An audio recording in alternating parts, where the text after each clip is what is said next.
យើងមាន file welcome និង file ដែលយើងបានបង្កើត web និង file index អាហ្នឹង file ដែលយើងសូពីសប្តាហ៍មុនហ្នឹងណាអញ្ចឹងឥឡូវខ្ញុំចង់បានខ្ញុំចង់ឲ្យនេះអា file web នេះជា file template ដែលខ្ញុំបាន download យកមកដាក់នៅលើ layout website របស់យើងណាអញ្ចឹងពេលយើងបើកមកនៅពេលដែលយើងសូនៅលើនេះ file នេះ sorry នៅលើ index មកយើងវាយលាវឲ្យ sorry យើងវាយ slash លាវឲ្យនេះវានឹងសូ file website ហ្នឹងមកតែខ្ញុំចង់បានលើ website ហ្នឹងខ្ញុំចង់បាន file ចង់បាន web page 2 3ទៀតព្រោះ website ទាំងមូលហ្នឹងវាកាច់វាបដុំចេញពី web page នេះហៅ sub web page អញ្ចឹងឧទាហរណ៍ឥឡូវខ្ញុំបានចង់បង្កើត file man woman man អញ្ចឹងទៅឧទាហរណ៍ណាខ្ញុំចូលមកបង្កើតនៅក្នុង folder view ខ្ញុំក្នុង folder view នោះខ្ញុំបង្កើត file មួយដាក់ថា sorry ខ្ញុំបង្កើត file មួយនៅក្នុង view ខ្ញុំបង្កើត file មួយខ្ញុំដាក់ថា woman .plang .php ខ្ញុំ enter អញ្ចឹង file ទៅទេស្អាតឃើញទេទេស្អាតអញ្ចឹងដើម្បីឲ្យវាឃើញរូបរាងតើយើងមាន source code HTML មែនទេអញ្ចឹងឥឡូវខ្ញុំយក layout មកទៅដែរខ្ញុំយក layout file web នេះយកមកទៅដែរខ្ញុំក៏ control A ព្រោះនឹងទម្រង់វាដូចគ្នាខ្ញុំ copy file ខ្ញុំដាក់ file នេះក្នុង file woman អញ្ចឹងពេលដែលយើងបើក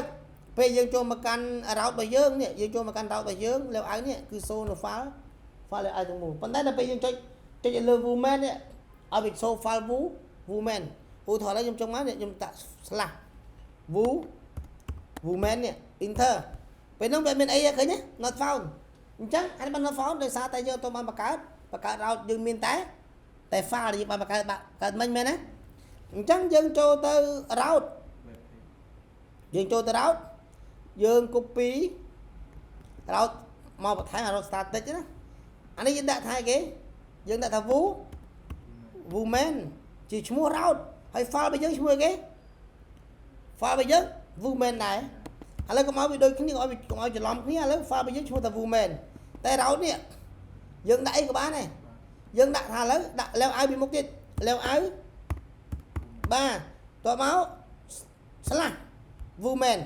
route ទៀតអញ្ចឹងនៅពេលដែលយើងចូលមកលាវឲ្យវាចេញ file ទាំងមូលតោះមកយើង slash គេ slash woman វាចេញ file woman អញ្ចឹងបើតដែរមើលមិនដឹងថា file woman ឥឡូវខ្ញុំកែខ្ញុំស៊ើចអានេះខ្ញុំយកទៅកែមកបន្តិចកែនៅក្នុង source code របស់យើងដើម្បីដឹងថា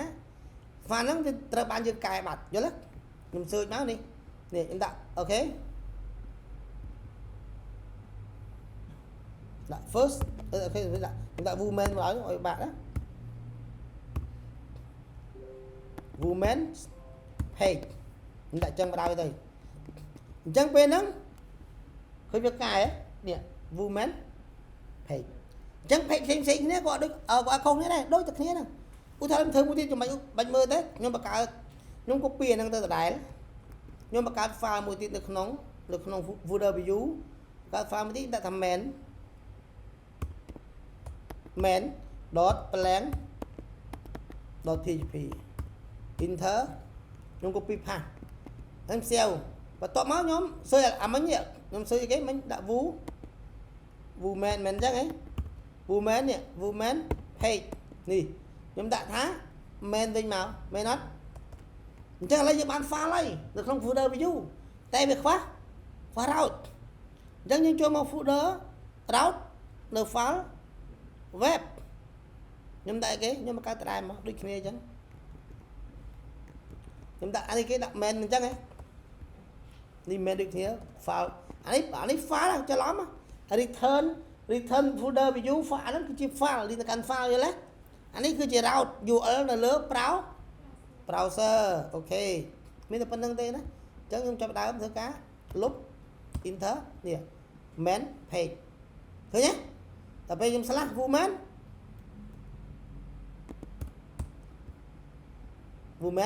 page ឃើញទេ